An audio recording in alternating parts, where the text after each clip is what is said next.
Hey lovelies, I wanted to talk to you about beliefs. I know this is actually a super important conversation because one of our gorgeous women that I have the pleasure to work with rang me yesterday, and she is a definite perfectionist, right? Everything has to be perfect, and she's been breaking the bonds of that to get her work out, and now she is in the launch stage of her very dynamic new business. However, things aren't perfect, and especially around her branding, there were just some really fine tweaks that were driving her crazy.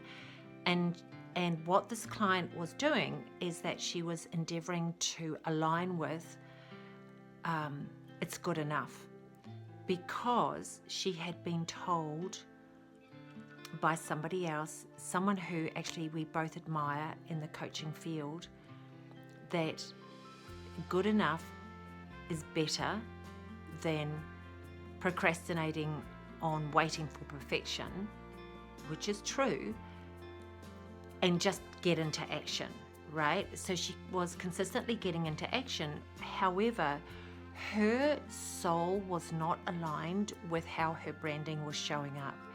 And she was feeling inwardly, femininely tearful that it wasn't really representing who she was. And she had invested a lot of money in this branding. So she rang me and she said, "What do I do?" And I said, "Change your branding. Do it now. Do it before you launch, because energetically, how she puts herself out there in everything is going to be received by her, by how she feels about what she is giving, right?" So she made the decision to do that. But here's the thing I also wanted to share with you around it. And the two of us, my client and I, had a really good chat about it. And it was this: we're not living in the same world that we were 2 years ago. Everything has changed.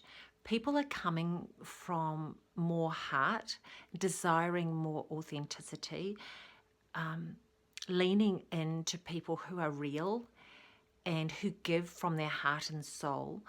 So even though those paradigms of good enough is better than not done used to work in the past, it's not how life is now. We're not aligning with that now. We're in a much higher vibration. So it's my love note for you, I wanted to just check in with you and give yourself, give yourself permission to change what you believe. That even what you were thinking about or believing 2 years ago, 12 months ago, give yourself permission to soften, open, and receive a new way of being, because the world has changed, my darlings, and you're allowed to give yourself permission to meet it in the way that is best for you, with your beautiful big heart and your beautiful big mission.